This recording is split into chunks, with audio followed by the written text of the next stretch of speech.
بسم اللہ الرحمن الرحیم۔ مطالب الفرقان، سورہ طٰہٰ، نمبر 20۔ قرآن مجید کی تفسیر خود قرآن مجید سے، از علامہ غلام احمد پرویز صاحب۔ اخذ و تلخیص محمد اکبر دکشت بھاردواج، نظر ثانی ڈاکٹر انعام الحق۔ سورہ طٰہٰ، نمبر 20، مکی۔ بسم اللہ الرحمن الرحیم۔ اے اللہ، میری تمام تر کوششوں کا مقصد ربوبیت عامہ کے لیے تیری صفات کو بانداز رحمانیت و رحیمیت معاشرے کے اندر ظہور میں لانا ہے۔ آیت نمبر 75۔ وَمَن يَأْتِهِ مُؤْمِنًا قَدْ عَمِلَ الصَّالِحَاتِ فَأُولَٰئِكَ لَهُمُ الدَّرَجَاتُ الْعُلَىٰ۔ انہوں نے مزید کہا، جو لوگ باایمان ہو کر اعمال صالح کے ساتھ اس کے حضور جائیں گے تو یہ وہ لوگ ہیں جن کے مدارج بلند ہوں گے۔ فرعون نے اپنے آپ کو الاعلیٰ سورہ 89 آیت نمبر 20 کہا تھا۔ کہا یہ گیا ہے کہ اپنے دعویٰ سے کوئی اعلیٰ نہیں ہو جاتا، اس کے لیے تو ایمان اور اعمال صالح کی ضرورت ہوتی ہے، تب کہیں جا کر الدرجات العلیٰ بلند مدارج ملتے ہیں۔ آیت نمبر 76۔ جنات عدن تجری من تحتها الانہار خالدین فیہا وذلک جزاء من تزکی۔ مذہبی پیشواؤں نے ایمان و عمل صالح کے متعلق کہا، ان کو ہمیشہ رہنے کے لیے ایسے باغات ہوں گے جن کی شادابیوں میں کبھی کمی نہیں آئے گی۔ یہ اس کا صلہ ہے جس نے اپنی ذات کی نشو و نما کر لی۔ علی وجہ البصیرت ایمان مذہبی پیشواؤں کا تھا کہ سامنے پھانسی ہے، صلیب ہے، فرعون کی دھمکی ہے اور اس کا دردناک عذاب ہے، لیکن ان کے ایمان میں ذرا لرزش پیدا نہیں ہوتی، اور دوسری طرف فرعون کا اپنے مسلک پر ایمان تھا جو غرقابی کے وقت ساتھ نہ رہا، اور اس نے پکار کر کہا کہ میں موسیٰ و ہارون کے رب پر ایمان لاتا ہوں۔ سورہ 10 آیت نمبر 90۔ آیت نمبر 77۔ وَلَقَدْ أَوْحَيْنَا إِلَى مُوسَىٰ أَنْ أَسْرِ بِعِبَادِي فَاضْرِبْ لَهُمْ طَرِيقًا فِي الْبَحْرِ يَبَسًا لَا تَخَافُ دَرَكًا وَلَا تَخْشَىٰ۔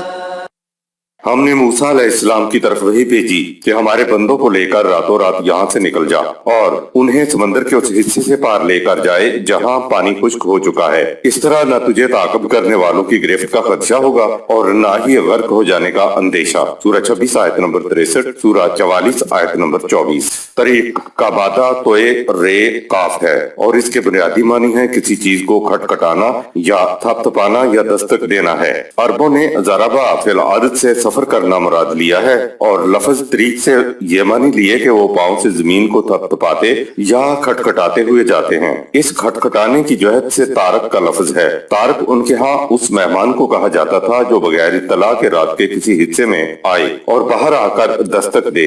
اس دستک کے اعتبار سے ایسے مہمان کے لیے لفظ تارک تھا۔ صبح کا ستارہ دستک دیتا ہے کہ اٹھو صبح ہو گئی ہے، تو دستک کے اعتبار سے اس کو تارک کہتے ہیں۔ سمندر عصا مار کے نہیں پھاڑا گیا تھا، بلکہ حضرت موسیٰ علیہ السلام یابس سورہ 20 آیت نمبر 77 اور رہوا سورہ 44 آیت نمبر 24 زمین جو خشک ہو چکی تھی سے پار ہوئے تھے۔ وضاحت ملاحظہ فرمائے سورۃ البقرہ کی آیت نمبر 50 کے تحت۔